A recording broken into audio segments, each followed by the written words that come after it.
All right, Paige. So today I have a new Zella article for you. I'll show the camera. So this is nearly 8 in 10 public pools and CDC study failed routine safety inspection. So what I'm going to have you do is we are going to read this text. It's a high school level text. I will read this first chunk for you up until this end of the paragraph here.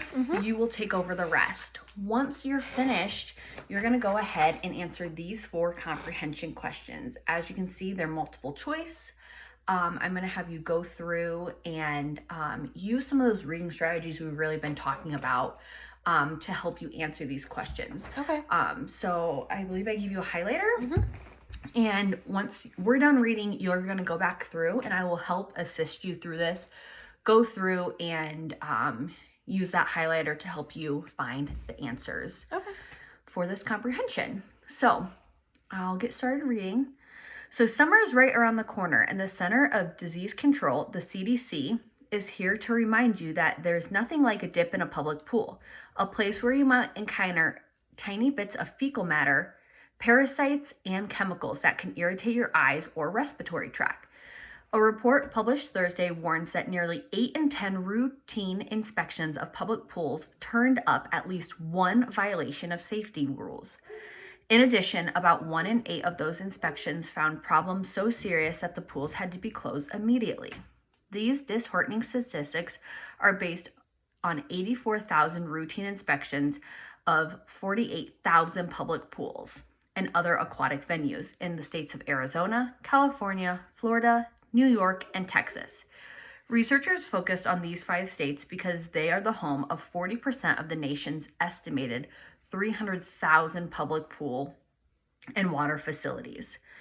The CDC created the Network for Aquatic Facilities Inspections and Surveillance in 2013 to keep tabs on the safety of public pools. In the preceding 35 years, 650 outbreaks originating in public pools were reported to the federal agency. The largest of these happened at an indoor water park resort in Ohio in 2007, when chlorine mixed with sweat and urine in pool water to create chemicals called chloramines.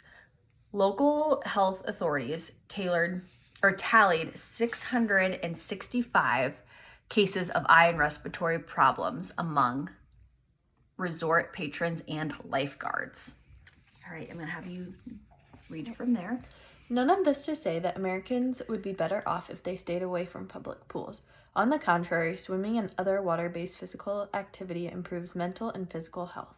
Michelle C. Halvis of the CDC Division of Foodborne, Waterborne, and Environmental Disease and her collaborators wrote in the new report, which appears in the Morbidity and Mortality Weekly Report. What's more, they added, water-based exercise might be the only option for people with certain medical conditions. Besides, swimming is a hugely popular pastime in this country. According to the Census Bureau, more than 50 million Americans over the age of 6 went swimming at least 6 times a year.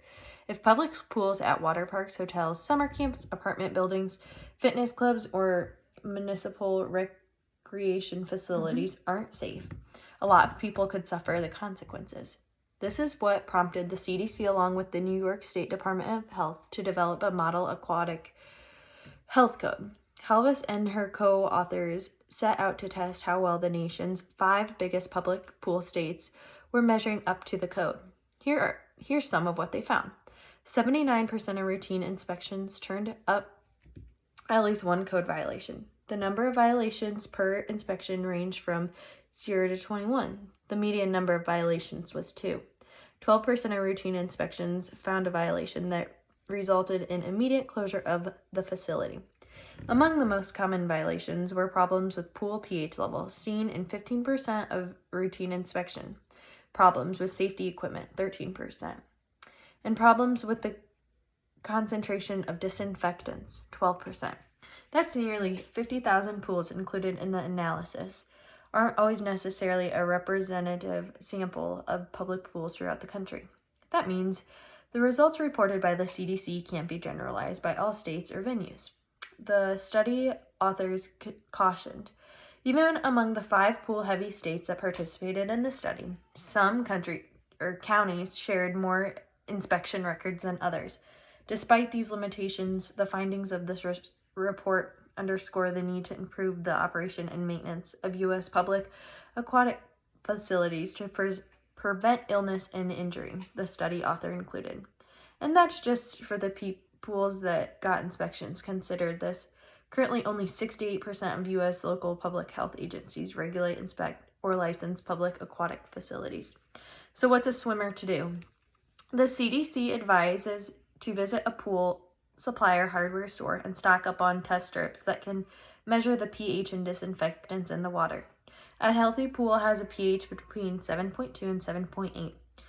The concentration of chlorine should be at least 1 part per million in regular pool water, and at least 3 ppm in a hot tub. For bromine, the concentration in pool water should be at least 3 ppm and at least 4 ppm in a hot tub. Awesome. Great job. Okay, so now I'm going to move these out so that you can see all of the pages here. And now I just have 4 comprehension questions for you. Okay.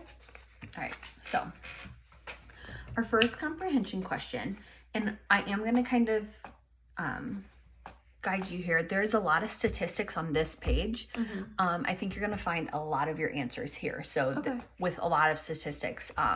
So these 2, just because it's kind of the beginning and the conclusion of this article, a lot of it's going to be in the meat of this paragraph. Okay, so what percentage of routine public pool inspections revealed at least one safety code violation according to the CDC report? It looks like it says 79% of routine inspections turned up at least one code violation. Awesome. You want to highlight that? Great work. Okay, for number 2. What were some of the most common safety violations found during public pool inspections? It says the most common violations were problems with the pool's pH level. Right here. Yep. Safety equipment and concentration of disinfectants. Good work. Yep. Really good job identifying that. All right.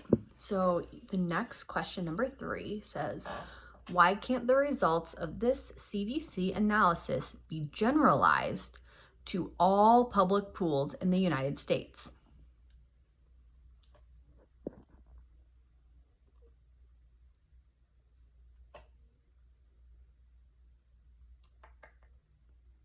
If you need some time to kind of reread.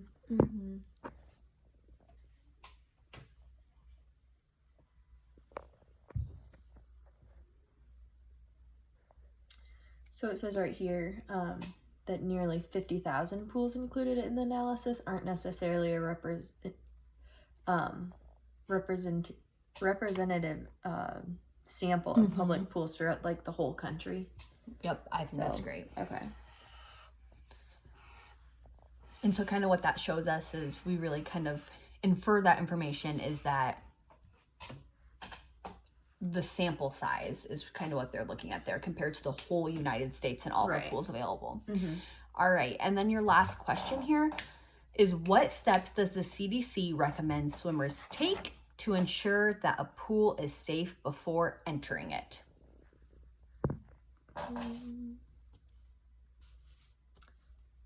So, at the bottom here, it talks about like getting the pH strips to test the water, because the water should be at different pH levels. Yeah, right on. So would that be it? Yep, that would be it. Awesome. Great work, Paige. Okay, so now I'm going to have you do log on to the Google Classroom, get on a Google Doc, and we're just going to do a quick writing response. Okay. So awesome. Great job.